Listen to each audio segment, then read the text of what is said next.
কি ছোট্ট বন্ধুরা, কেমন আছো? আজ আবার তোমাদের কাছে নতুন গল্প নিয়ে এসে গেছি।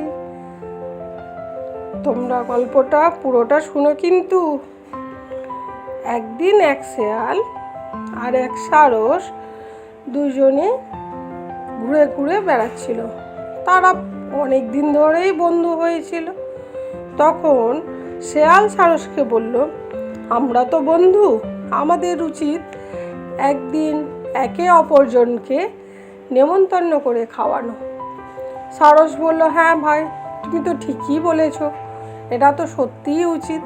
তাই শেয়াল বলল, ঠিক আছে, কাল তোমার আমার বাড়িতে খেতে আসতে হবে, কালকে তোমার আমার বাড়িতে নেমন্তন্ন।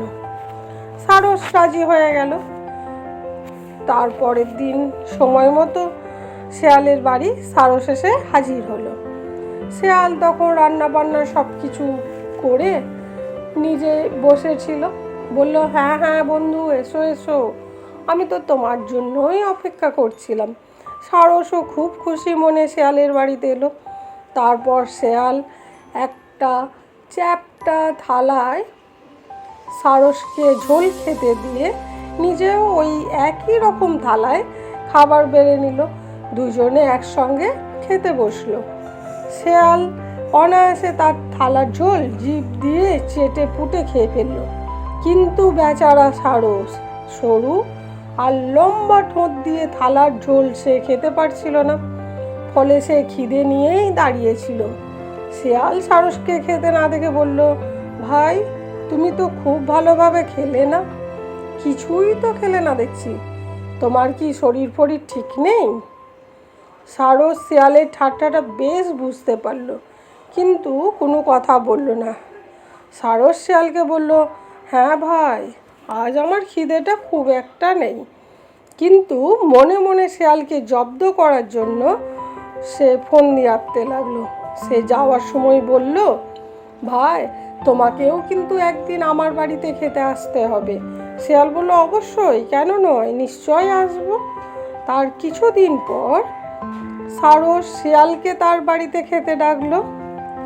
সারস তাকে একটা সরু গলা উঁচু পাত্রে খেতে দিল।